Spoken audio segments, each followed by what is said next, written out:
ವರ್ಷ 30 ಆದ್ರೂ ಮದುವೆಗೆ ಹುಡುಗಿ ಸಿಗ್ತಿಲ್ವಾ? ಇದು ನಮ್ಮ ಇಂಡಿಯನ್ ಯುವಕರ ಬಿಗ್ಗೆಸ್ಟ್ ಪ್ರಾಬ್ಲಮ್. ಇದಕ್ ಕಾರಣ ಏನು? ನಮ್ ದೇಶದಲ್ಲಿ ಹುಡುಗಿರಿಲ್ವಾ? ಹಂಗೇನಿಲ್ಲ. ರೀಸೆಂಟ್ ಸರ್ವೆ ಪ್ರಕಾರ ನಮ್ ದೇಶದಲ್ಲಿ ಪ್ರತಿ 1000 ಹುಡುಗರಿಗೆ 940 ಹುಡುಗಿರಿದ್ದಾರೆ. ಸೊ ಅಂತ ದೊಡ್ಡ ಡಿಫರೆನ್ಸ್ ಏನು ಇಲ್ಲ. ಆದ್ರೂ ತುಂಬಾ ಜನಕ್ಕೆ ಹುಡುಗಿ ಸಿಗಲ್ಲ. ಇದಕ್ಕೆ ಕಾರಣ ಏನು ಅಂದ್ರೆ ರಿಯಾಲಿಟಿ ಮತ್ತೆ ಎಕ್ಸ್ಪೆಕ್ಟೇಷನ್ಸ್ ಗಳ ಮಧ್ಯೆ ದೊಡ್ಡ ಡಿಫರೆನ್ಸ್ ಇರೋದು. ಹೆಂಗೆ ಅಂತ ಹೇಳ್ತೀನಿ. ತುಂಬಾ ಜನ ಹುಡುಗರು ಲೈಫ್ ಅಲ್ಲಿ ಸೆಟಲ್ ಆದ್ಮೇಲೆ ಮದ್ವೆ ಆಗೋಣ ಅನ್ಕೊಂತಾರೆ. ಆದ್ರೆ ಹುಡುಗಿರು ಲೈಫ್ ಅಲ್ಲಿ ಸೆಟಲ್ ಆಗೋದಕ್ಕೇನೆ ಮದ್ವೆ ಆಗೋಣ ಅನ್ಕೊಂತಾರೆ. ಇದನ್ನ ನಾನು ತಪ್ಪು ಅಂತಾನು ಹೇಳಲ್ಲ. ಎಲ್ಲಾರ್ಗು ಅವರವರದಾದಂತಹ ಕಾರಣಗಳು ಇರ್ತವೆ. ಈ ವಿಡಿಯೋದಲ್ಲಿ ನಾನು ಮಿಡ್ಲ್ ಕ್ಲಾಸ್ ಜನರ ಬಗ್ಗೆ ಮಾತ್ರನೇ ಮಾತಾಡ್ತಿರೋದು. ಸೊ ಶ್ರೀಮಂತರು ವಿಡಿಯೋನ ಸ್ಕಿಪ್ ಮಾಡಬಹುದು. ಮತ್ತೆ ಮಿಗ್ದವ್ರಿಗೆ ವಿಡಿಯೋ ಲಾಸ್ಟ್ ಅಲ್ಲಿ ಒಂದು ರಿಯಲ್ ಇನ್ಸಿಡೆಂಟ್ ಬಗ್ಗೆ ಹೇಳ್ತೀನಿ. ಸೊ ಮಿಸ್ ಮಾಡದೆ ಕೊನೆ ತನಕ ನೋಡಿ. ಮಿಡಲ್ ಕ್ಲಾಸ್ ಹುಡುಗಿರು ಬೆಟರ್ ಲೈಫ್ ನ ಬದುಕೋದಕ್ಕೆ ಇಷ್ಟಪಡ್ತಾರೆ. ಆದ್ರೆ ಅದು ತನ್ನ ದುಡಿಮೆಯಲ್ಲಿ ಆಗದೆ ಇದ್ದಾಗ ತಾನ್ ಮದ್ವೆ ಆಗೋ ಹುಡುಗ ಲೈಫ್ ಅಲ್ಲಿ ಸೆಟ್ಲ್ ಆಗಿರ್ಬೇಕು ಅನ್ಕೋತಾರೆ. ಆದ್ರೆ ನಮ್ ದೇಶದಲ್ಲಿ ಒಬ್ಬ ಮಿಡಲ್ ಕ್ಲಾಸ್ ಹುಡುಗ 30 ವರ್ಷದ ಒಳಗಡೆನೆ ಲೈಫ್ ಅಲ್ಲಿ ಸೆಟ್ಲ್ ಆಗೋದು ಕನ್ಸಿನ ಮಾತು. ಯಾಕಂದ್ರೆ ಅವನು ಹುಟ್ಬೇಕಾದ್ರೇನೆ ಅವನಿಗೊಂದಿಷ್ಟು ಜವಾಬ್ದಾರಿಗಳು ಬಳುವಳಿಯಾಗಿ ಬಂದಿರುತ್ತೆ. ಅಕ್ಕ ತಂಗಿರ್ ಮದುವೆ ಮಾಡಿಸೋದು, ಮನೆ ಸಾಲ, ಅದು ಇದು ಅಂತ ಕಮಿಟ್ಮೆಂಟ್ ಕ್ಲಿಯರ್ ಮಾಡೋದ್ರೊಳಗಡೆನೆ ಏಜ್ ಬಾರ್ ಆಗ್ಬಿಟ್ಟಿರ್ತಾನೆ. ಒಂದ್ ವೇಳೆ ಅಂತ ದೊಡ್ಡ ಸಾಲ ಅಥವಾ ಜವಾಬ್ದಾರಿ ಇಲ್ಲ ಅಂದ್ರೂ ಕಲ್ತಿರೋ ವಿದ್ಯೆಗೆ ಸರಿಯಾದ ಕೆಲಸ ಸಿಕ್ಕಿರಲ್ಲ, ಇರೋ ಕೆಲಸದಲ್ಲಿ ಒಳ್ಳೆ ಸಂಬಳ ಇರಲ್ಲ, ಹಿಂಗೆ ಏನೇನೋ ಪ್ರಾಬ್ಲಮ್ಸ್ ಇರುತ್ತೆ. ಸೊ 30 ವರ್ಷದ ಒಳಗಡೆ ಹುಡುಗರು ಸೆಟಲ್ ಆಗಲ್ಲ. ಸೆಟಲ್ ಆಗದಿರೋ ಹುಡುಗರಿಗೆ ಹುಡುಗಿ ಕೊಡಲ್ಲ. ಒಟ್ನಲ್ಲಿ ಇಬ್ರಿಗೂ ಮದ್ವೆ ಆಗಲ್ಲ. ಇನ್ನು ದೊಡ್ಡ ದುರಂತ ಅಂದ್ರೆ ತುಂಬಾ ಕಡೆ ಹುಡುಗಿ ಅಣ್ಣಂದ್ರೆ ಲೈಫ್ ಅಲ್ಲಿ ಸೆಟ್ಲ್ ಆಗದೆ ಇನ್ನೂ ಸ್ಟ್ರಗಲ್ ಮಾಡ್ತಾ ಇರ್ತಾರೆ. ಅವ್ರ ಪೇರೆಂಟ್ಸ್ ನಮ್ ಮಗಂಗೆ ಎಲ್ಲಾದ್ರೂ ಹುಡುಗಿ ಇದ್ರೆ ಹೇಳಿ ಅಂತ ಎಲ್ಲಾ ಕಡೆ ವಿಚಾರಿಸ್ತಿರ್ತಾರೆ. ಆದ್ರೆ ಅದೇ ಪರಿಸ್ಥಿತಿ ಇರುವಂತಹ ಬೇರೆ ಹುಡುಗಂಗೆ ತಮ್ಮ ಮಗಳನ್ನ ಮಾತ್ರ ಯಾವುದೇ ಕಾರಣಕ್ಕೂ ಕೊಡಲ್ಲ. ಇದನ್ನೇ ನಾನು ರಿಯಾಲಿಟಿ ಮತ್ತೆ ಎಕ್ಸ್ಪೆಕ್ಟೇಷನ್ಸ್ ಗಳ ಮಧ್ಯೆ ಇರೋ ಡಿಫರೆನ್ಸ್ ಅಂತ ಕರೆದಿದ್ದು. ಹಂಗಂತ ಹುಡುಗ ಕೋಟ್ಯಾಧೀಶ್ವರ ಆಗ್ಬೇಕು ಅಂತೆಲ್ಲ ಎಕ್ಸ್ಪೆಕ್ಟ್ ಮಾಡ್ತಿಲ್ಲ. ತುಂಬಾ ಜನ ಹುಡುಗಿರು ಎಜುಕೇಟೆಡ್ ಗಳಾಗಿರ್ತಾರೆ, ಸಂಪಾದನೆ ಮಾಡ್ತಿರ್ತಾರೆ. ಸೊ ತನ್ನ ದುಡಿಮೆಗಿಂತ ಹುಡುಗಂಗೆ ಸ್ವಲ್ಪ ಜಾಸ್ತಿ ದುಡಿಮೆ ಇರಬೇಕು ಅಂತ ಎಕ್ಸ್ಪೆಕ್ಟ್ ಮಾಡ್ತಾರೆ. ಆದ್ರೆ ಸ್ವಲ್ಪ ಜಾಸ್ತಿ ಅನ್ನೋದು 3000ನೋ 5000ನೋ ಅಲ್ಲ ಅಷ್ಟೇ. ಅವ್ರು ಎಕ್ಸ್ಪೆಕ್ಟ್ ಮಾಡೋ ಸಂಬಳ ತಗೊಳ್ಳೋ ಹೊತ್ತಿಗೆ ಹುಡುಗ ಏಜ್ ಲಿಮಿಟ್ ನ ಕ್ರಾಸ್ ಮಾಡಿರ್ತಾನೆ.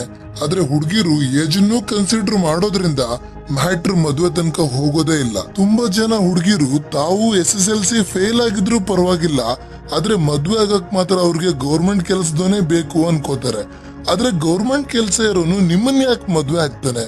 ಅವನಿನ್ನೂ ಬೆಟರ್ ಆಪ್ಷನ್ ನೋಡ್ತಾನಲ್ವಾ? ಅಂದ್ರೆ SSLC ಫೇಲ್ ಅಂತ ನಾನು ಸುಮ್ನೆ ಎಕ್ಸಾಂಪಲ್ ಹೇಳಿದೆ. ಬೇಸಿಕಲಿ ಎಲ್ಲಾ ಹುಡುಗಿರಿಗೂ ಗೌರ್ಮೆಂಟ್ ಕೆಲಸ ಇರೋನೇ ಬೇಕು. ಆದ್ರೆ ಹಂಗೆ ಎಕ್ಸ್ಪೆಕ್ಟ್ ಮಾಡಕ್ ಮುಂಚೆ ನೀವೇನಾಗಿದ್ದೀರ ಅನ್ನೋದನ್ನ ತಲೆಯಲ್ಲಿ ಇಟ್ಕೊಳ್ಳಿ ಅಷ್ಟೇ. ಜೇಬಲ್ 100 ರೂಪಾಯಿ ಇಟ್ಕೊಂಡು ನಾವು ಕೋಟಿಗೆ ಮಾತಾಡಿದ್ರೆ ಅದಕ್ಕೆ ಅರ್ಥ ಇರಲ್ಲ ಅಲ್ವಾ? ಹಾಸಿಗೆ ಇದ್ದಷ್ಟು ಕಾಲ್ ಚಾಚು ಅಂತ ಬಾಯಲ್ಲಿ ಹೇಳೋದಕ್ಕಿಂತ ಫಾಲೋ ಮಾಡಿದ್ರೆ ಕೆಲವೊಂದಿಷ್ಟು ಮದ್ವೆಗಳು ಆಗುತ್ತೆ. ಬಿಸ್ನೆಸ್ ಮಾಡಿರೋರ್ಗಂತೂ ಹುಡುಗಿನೇ ಕೊಡಲ್ಲ ಅಂತಾರೆ. ಅದ್ರಲ್ಲೂ ಮೇನ್ ಆಗಿ ಹೋಟೆಲ್ ಬೇಕರಿ ಮಾಡ್ಕೊಂಡಿರೋರ್ಗೆ. ಹುಡುಗಿ ಕಡೆಯವರು ಅವನಿಗೆ ಎಷ್ಟು ಸಾಲ ಇದೆಯೋ ಏನೋ, ನಾಳೆ ಬಿಸ್ನೆಸ್ ಲಾಸ್ ಆದ್ರೆ ಏನ್ ಮಾಡೋದು ಅಂತೆಲ್ಲ ಯೋಚನೆ ಮಾಡ್ತಾರೆ. ಇದಕ್ಕಿಂತ ಯಾವ್ದಾದ್ರು ಕಂಪನಿಲ್ ಕೆಲ್ಸಕ್ಕೆ ಹೋಗೋನ್ಗೆ ಹುಡುಗಿ ಕೊಡೋಣ ಅನ್ಕೋತಾರೆ. ಆದ್ರೆ ಯೋಚನೆ ಮಾಡಿ, ಮನುಷ್ಯನ್ ಜೀವಕ್ಕೆ ಏನು ಗ್ಯಾರಂಟಿ ಇಲ್ಲ.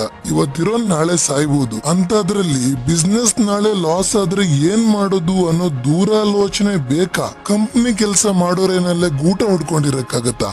ಅವ್ರನ್ನ ಯಾರು ಕೆಲಸದಿಂದ ತೆಗಿಯಕ್ ಆಗಲ್ವಾ? ಒಬ್ಬ ವ್ಯಕ್ತಿ ಯೌವನದಲ್ಲಿ 10,000ದಿಂದ ಬಿಸ್ನೆಸ್ ನ ಶುರು ಮಾಡಿದ್ರೆ ತನಗೆ ಏಜ್ ಆಗೋ ಹೊತ್ತಿಗೆ ಆ ಬಿಸ್ನೆಸ್ ನ 10 ಕೋಟಿ ತನಕನೂ ಎಕ್ಸ್ಪಾಂಡ್ ಮಾಡುವಂತಹ ಪೊಟೆನ್ಶಿಯಲ್ ಇರುತ್ತೆ. ಆದ್ರೆ ಅದೇ ವ್ಯಕ್ತಿ 10,000 ಸಂಬಳದಿಂದ ಕಂಪನಿ ಕೆಲಸ ಶುರು ಮಾಡಿದ್ರೆ ಹೆಚ್ಚು ಅಂದ್ರೆ ತಾನು ರಿಟೈರ್ಡ್ ಆಗೋ ಹೊತ್ತಿಗೆ ತಿಂಗಳಿಗೆ 1ರಿಂದ 1.5 ಲಕ್ಷ ಸಂಬಳ ತಗೋಬಹುದು. ಸೊ ನಿಮಗೆ ಯಾವ್ದು ಬೆಟರ್ ಅನ್ಸುತ್ತೆ? ಒಬ್ಬ ಹೋಟೆಲ್ ಓನರ್ ತನ್ನ ಮಗನ್ನ ಡೈರೆಕ್ಟ್ ಆಗಿ ಹೋಟೆಲ್ ಓನರ್ ಮಾಡಬಹುದು. ಆದ್ರೆ ಒಬ್ಬ ಕಂಪನಿ ಮ್ಯಾನೇಜರ್ ತನ್ನ ಮಗನ್ನ ಡೈರೆಕ್ಟ್ ಆಗಿ ಮ್ಯಾನೇಜರ್ ಮಾಡಕ್ ಆಗಲ್ಲ. ಮತ್ತೆ ಅವನ್ ಮಗನು 0 ಇಂದಾನೇ ಶುರು ಮಾಡ್ಬೇಕು. ಆದ್ರೆ ಕಂಪನಿಯಲ್ಲಿ ಕಂಫರ್ಟ್ ಜಾಸ್ತಿ ಇರುತ್ತೆ, ಬಿಸ್ನೆಸ್ ಅಲ್ಲಿ ಸ್ವಲ್ಪ ರಿಸ್ಕ್ ಇರುತ್ತೆ. ಆದ್ರೆ ಹುಡುಗಿ ಕಡೆಯವರು ರಿಸ್ಕ್ ತಗೊಳ್ಳೋದಕ್ಕೆ ರೆಡಿ ಇರಲ್ಲ. ಅಗೇನ್ ಇದು ಅವರ ಪರ್ಸನಲ್ ಚಾಯ್ಸ್. ನಾವು ಅದನ್ನ ತಪ್ಪು ಅಂತ ಹೇಳಕ್ ಆಗಲ್ಲ. ಒಂದಷ್ಟು ಜನ ಹುಡುಗರಿಗೆ ಸೋಷಿಯಲ್ ಮೀಡಿಯಾದಲ್ಲಿ ಜೋಲ್ಸಿರ್ಸ್ಕೊಂಡು ನೋಡೋದಕ್ಕೆ, ಲೈಕ್ ಮಾಡೋದಕ್ಕೆ, ಫಾಲೋ ಮಾಡೋದಕ್ಕೆ ಮಾಡರ್ನ್ ಹುಡುಗಿರೇ ಬೇಕು. ಆದ್ರೆ ಮದ್ವೆ ಆಗೋದಕ್ ಮಾತ್ರ ಹಳ್ಳಿ ಹುಡುಗಿರ್ ಬೇಕು ಅಂತ ಎಕ್ಸ್ಪೆಕ್ಟ್ ಮಾಡ್ತಾರೆ. ಇದು ಯಾವ ತರದ ಮೆಂಟಾಲಿಟಿನೋ ನನಗೆ ನಿಜವಾಗ್ಲೂ ಗೊತ್ತಿಲ್ಲ. ಬಿಕಾಸ್ ನೀವು ಸೊಸೈಟಿಲಿ ಯಾವ್ದಕ್ಕೆ ಜಾಸ್ತಿ ವ್ಯಾಲ್ಯೂ ಕೊಡ್ತೀರಾ ಅಂತ ಜನರೇ ಹೆಚ್ಚಾಗ್ತಾ ಹೋಗ್ತಾರೆ. ಆದ್ರೆ ಎಲ್ಲಾ ಹುಡುಗರು ಹಂಗಲ್ಲ. ಕೆಲವ್ರಿಗೆ ಹುಡುಗಿ ಹೆಂಗಾದ್ರೂ ಇರ್ಲಿ, ಹುಡುಗಿ ಆಗಿದ್ರೆ ಸಾಕು ನಾನ್ ಮದ್ವೆ ಆಗ್ತೀನಿ ಅನ್ನೋರು ಇದಾರೆ.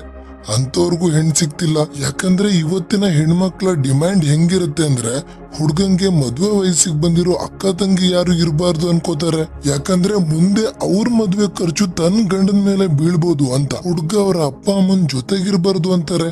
ಯಾಕಂದ್ರೆ ಅವ್ರ ಅತ್ತೆ ಮಾವನ್ ಚಾಕ್ರಿ ಮಾಡ್ಬೇಕಾಗತ್ತೆ ಅಂತ. ಸೀರಿಯಸ್ಲಿ ಇದೆಂತ ಕರ್ಮ ಗುರು. ಇನ್ ಕೆಲವರು ಅದ್ರಲ್ಲೂ ಹಳ್ಳಿ ಹುಡ್ಗಿರು ಹುಡ್ಗ ಮದ್ವೆ ಮಾಡಿ ಬೆಂಗಳೂರಿಗೆ ಕರ್ಕೊಂಡು ಹೋಗ್ಬೇಕು ಅನ್ಕೋತಾರೆ. ಅದ್ಯಾಕೆ ಇವ್ರಿಗೆ ಅಷ್ಟೊಂದು ಬೆಂಗಳೂರು ಹುಚ್ಚಿದೆಯೋ ಗೊತ್ತಿಲ್ಲ. ಆದ್ರೆ ಇದರಿಂದ ಹಳ್ಳಿ ಹುಡುಗರಿಗೆ ಮದ್ವೆ ಆಗ್ತಿಲ್ಲ. ಅಗೈನ್ ಎಲ್ಲಾ ಹುಡ್ಗಿರ್ನು ನಾನು ಜನರಲೈಸ್ ಮಾಡಿ ಮಾತಾಡ್ತಿಲ್ಲ. ಹುಡ್ಗಿರು ಮದ್ವೆ ಆದ್ಮೇಲೆ ತಮ್ಮ ಜೀವನ ಸೆಕ್ಯೂರ್ ಆಗಿರ್ಬೇಕು ಅನ್ಕೊಳ್ಳೋದ್ರಲ್ಲಿ ತಪ್ಪೇನಿಲ್ಲ. ಆದ್ರೆ ಎಕ್ಸ್ಪೆಕ್ಟೇಷನ್ಸ್ ಗಳು ರಿಯಾಲಿಟಿಗೆ ಹತ್ತಿರದಲ್ಲಿರ್ಲಿ. ತೀರಾ ಗವರ್ಮೆಂಟ್ ಕೆಲಸದವನೇ ಆಗ್ಬೇಕು, ಅಪ್ಪ ಅಮ್ಮನ್ ಜೊತೆಗಿರಬಾರ್ದು ಅನ್ನೋಷ್ಟ್ರ ಮಟ್ಟಿಗೆ ಹೋಗದೆ ಇದ್ರೆ ಸಾಕು ಅಂತ ಹೇಳ್ತಿದ್ದೀನಿ. ರೀಸೆಂಟ್ ಆಗಿ ಯಾರು ಹೇಳ್ತಿದ್ರು ಹುಡ್ಗಂಗೆ ಅಮ್ಮ ಬದುಕಿದ್ರೆ ನಮ್ ಹುಡ್ಗಿನ್ ಕೊಡಲ್ಲ ಅಂತ. ಲೋ ಯಾರೋ ನೀವೆಲ್ಲ ಏನ್ ಕುದ್ರೆ ವ್ಯಾಪಾರನ ಇದು? ಇವಾಗ ಒಂದ್ ರಿಯಲ್ ಸ್ಟೋರಿ ಹೇಳ್ತೀನಿ, ಬಟ್ ಹೆಸರು ಹೇಳಲ್ಲ. ರೀಸೆಂಟ್ ಆಗಿ ನಮ್ಮ ಕರ್ನಾಟಕದಲ್ಲೇ ಒಂದ್ ಕಡೆ ಹುಡ್ಗಿ ಅಪ್ಪ ಅಮ್ಮ ಎಲ್ಲಾ ಕಂಡೀಷನ್ ಮೀಟ್ ಆಗೋ ತರದ ಒಂದು ಶ್ರೀಮಂತ ಹುಡುಗನ ಹುಡುಕಿ ಜಾತಕ ಎಲ್ಲ ಮ್ಯಾಚ್ ಆದ್ಮೇಲೆನೆ ಮದ್ವೆ ಆಗ್ತಾರೆ. ಆದ್ರೆ ಮದ್ವೆ ಆದ ಕೆಲವೇ ತಿಂಗಳಲ್ಲಿ ಗೊತ್ತಾಗತ್ತೆ ಹುಡುಗಿಗೆ HIV ಇದೆ ಅಂತ. ಡಾಕ್ಟರ್ ಇದರ ಮೂಲ ಹುಡುಕ್ದಾಗ ಗೊತ್ತಾಗತ್ತೆ ಮದ್ವೆ ಆಗಿರೋ ಹುಡುಗನಿಂದಾನೇ ಈ ಕಾಯಿಲೆ ಬಂದಿರೋದು ಅಂತ. ಅಲ್ಲಿಗೆ ಆ ಹುಡುಗಿ ಜೀವನನೇ ಸರ್ವನಾಶ ಆಯ್ತು. ಆ ಹುಡ್ಗಂಗೆ ಇವ್ರು ಅನ್ಕೊಂಡಂಗೆ ಗೌರ್ಮೆಂಟ್ ಕೆಲಸ ಇದೆ, ಶ್ರೀಮಂತ ಬೇರೆ, ಕಾರು ಬಂಗ್ಲೆ ಎಲ್ಲಾ ಇದೆ. ಆದ್ರೆ ಇದರಿಂದ ಅವಳ ಜೀವನ ಸರಿ ಹೋಗುತ್ತಾ? ಚಾನ್ಸೇ ಇಲ್ಲ. ಹಾಗಿದ್ರೆ ನಿಜವಾಗ್ಲೂ ಒಂದ್ ಹುಡ್ಗ ಹುಡ್ಗಿ ಮದ್ವೆ ಆಗೋದಕ್ಕೆ ನೋಡ್ಬೇಕಾಗಿರೋದು ಏನು? ಗೌರ್ಮೆಂಟ್ ಕೆಲ್ಸ ಇದೆಯಾ, ಬೇರೆ ಮನೆ ಮಾಡ್ತಾನ, ಜಾತಕ ಮ್ಯಾಚ್ ಆಗತ್ತಾ, ಹುಡ್ಗಂಗೆ ಮದ್ವೆ ವಯಸ್ಸಿಗೆ ಬಂದಿರೋ ಅಕ್ಕ ತಂಗಿ ಇದಾರ, ಹುಡ್ಗ ಮದ್ವೆ ಆದ್ಮೇಲೆ ಬೆಂಗಳೂರಿಗೆ ಕರ್ಕೊಂಡು ಹೋಗ್ತಾನ ಅಂತೆಲ್ಲ ಅಲ್ಲ. ನಿಜವಾಗ್ಲೂ ನೋಡ್ಬೇಕಾಗಿರೋದು ಇಬ್ರಿಗೂ ಆರೋಗ್ಯ ಸರಿ ಇದೆಯಾ ಅಂತ. ನೀವು ಜಾತಕ ನೋಡಿಲ್ಲ ಅಂದ್ರೂ ಪರವಾಗಿಲ್ಲ, ಆದ್ರೆ ಹೆಲ್ತ್ ಸರ್ಟಿಫಿಕೇಟ್ ನೋಡ್ಲೇಬೇಕು. ಬಿಕಾಸ್ ಜಾತಕ ನೋಡಿ ಚೆನ್ನಾಗಿರ್ತೀರಾ ಅಂತ ಹೇಳದ್ಮೇಲೆ ಮದ್ವೆ ಆಗಿ ಡೈವರ್ಸ್ ತಗೊಂಡಿರೋರು ಇದಾರೆ. ಏನೂ ಜಾತಕ ಕೇಳದೆ ಮದ್ವೆ ಆಗಿ ಆರಾಮಾಗಿರೋರು ಇದಾರೆ. ಸೊ ಜಾತಕದ ಮೇಲೆ ಮಾಡೋ ಫೋಕಸ್ ನ ಸ್ವಲ್ಪ ಮೆಡಿಕಲ್ ಸರ್ಟಿಫಿಕೇಟ್ ಮೇಲೆ ಶಿಫ್ಟ್ ಮಾಡಿ. ಬಹುಶಃ ನಿಮಗ್ ಕೇಳಕ್ ಮುಜುಗರ ಆಗ್ಬಹುದು, ನಿಮ್ಗೇನ್ ಕಾಯಿಲೆ ಇಲ್ವಾ, ಫಿಟ್ ಆಗಿದ್ದೀರಾ ಅಂತೆಲ್ಲ. ಬಟ್ ಮುಜುಗರ ಪಡ್ಕೊಂಡ್ರೆ ಜೀವನ ನಡೆಯಲ್ಲ. ಬಹುಶಃ ನೀವು ಮೆಡಿಕಲ್ ಸರ್ಟಿಫಿಕೇಟ್ ಕೇಳಿದ್ರೆ ತುಂಬಾ ಜನ ಮದ್ವೆಗ್ ಮುಂಚೆನೆ ಇಷ್ಟೊಂದು ಡೌಟ್ ಪಟ್ರೆ ಮದ್ವೆ ಆದ್ಮೇಲೆ ಹೆಂಗೆ ಅಂತ ಅನ್ಕೋಬಹುದು. ಬಟ್ ಯಾರನ್ನೋ ಮೆಚ್ಚಿಸೋದಕ್ಕೆ ಲೈಫ್ ರಿಸ್ಕ್ ಅಲ್ಲಿ ಇಡಕ್ ಆಗಲ್ಲ ಅಲ್ವಾ. ಒಂದ್ ಸ್ವಲ್ಪ ಲೇಟ್ ಆಗ್ಬೋದೇನೋ, ಆದ್ರೆ ಎಲ್ರೂ ಕೂಡ ಒಂದ್ ದಿವಸ ಪ್ರಾಕ್ಟಿಕಲ್ ಆಗಿ ಬದಲಾಗ್ಲೇಬೇಕು, ಆಗ್ತಾರೆ ಕೂಡ.